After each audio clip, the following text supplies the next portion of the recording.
ময়লা আবর্জনার স্তূপ, ছড়াচ্ছে দুর্গন্ধ। কোথাও কোথাও মাটি ভরাট ও ময়লার স্তূপে অস্তিত্ব বিলীন খালের। নেত্রকোনার সীমান্ত উপজেলার দুর্গাপুর পৌর শহরের ভেতর দিয়ে প্রবাহমান বেলতলী খালটি পানি নিষ্কাশন সহ সেচ কাজের একটি বড় মাধ্যম ছিল। কালের আবর্তে গুরুত্বপূর্ণ এ খালটি ভরাট হয়ে পানি শূন্য হয়ে পড়ায় ডেল্টা প্ল্যানের আওতায় খাল পুনর্খননের কাজও শুরু হয়।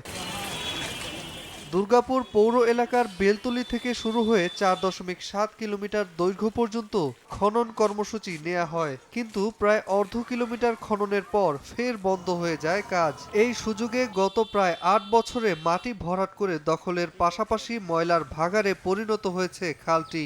এতে প্রতি বছর বর্ষা মৌসুমে পৌর এলাকায় মারাত্মক জলাবদ্ধতার সৃষ্টি হয়। এটা বিগত সময়ে খুব চলাচল ছিল, পানিটা সচ্ছল ছিল। এখন ওই আজে বাজে অনেক লোকেরা ময়লা ফালায়, কমিউনিটি সেন্টারে ময়লা ফালায়, হাসপাতালের ময়লা ফালায়, বিভিন্ন ময়লা আবর্জনার কারণে এটা নোংরা হয়ে গেছে। পানি নিষ্কাশনের কোনো জায়গা থাকে না, সেচেরও ক্ষতি হচ্ছে।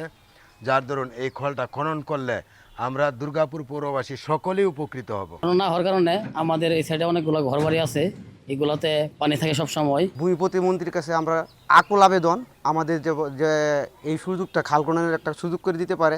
স্থানীয় প্রশাসন, পানি উন্নয়ন বোর্ড ও স্থানীয় সংসদ সদস্য বলছে, এক মুক্তিযোদ্ধা মামলা করায় খননের কাজটি বন্ধ হয়ে যায়, কিন্তু রেকর্ডপত্র পর্যালোচনা করে খালের জায়গা উদ্ধার করে পুনর্খনন কাজটি এগিয়ে নেওয়া হবে। ফিল্ডে গিয়ে সার্ভে করে যারা আশেপাশে লোকজন আছে তাদের চাহিদা জেনে আমরা ডিজাইন করে যদি প্রয়োজন হয় অবশ্যই এটা পুনঃখননের বিষয়ে উদ্যোগ গ্রহণ করবে। পানি উন্নয়ন বোর্ডকে তালিকা দিয়েছি, পানি উন্নয়ন বোর্ডের মাধ্যমে আমরা এই কার্যক্রম অথবা পৌরসভার মাধ্যমে এই কার্যক্রম সম্পন্ন করার আমরা প্রক্রিয়াধীন অবস্থায় রয়েছে। আমরা নদী খননের পাশাপাশি খাল খননটাও আমরা জোর দিচ্ছি, কারণ এটা শুধুমাত্র যে সৌন্দর্যের জন্য তা না, আমাদের পরিবেশের ভারসাম্য তথা কৃষকদের সেচের জন্য একটা বিকল্প মাধ্যম হতে পারে। ২০১৮ সালের ২৬শে ডিসেম্বর ১৫০ দিনের কর্মসূচির আওতায় ১,৬০,০০,০০০ টাকা ব্যয়ে ব্রাহ্মণবাড়িয়ার ঠিকাদারি প্রতিষ্ঠান হাসান এন্টারপ্রাইজ খাল খনন কাজটি শুরু করেছিল। সময় সংবাদ, নেত্রকোনা।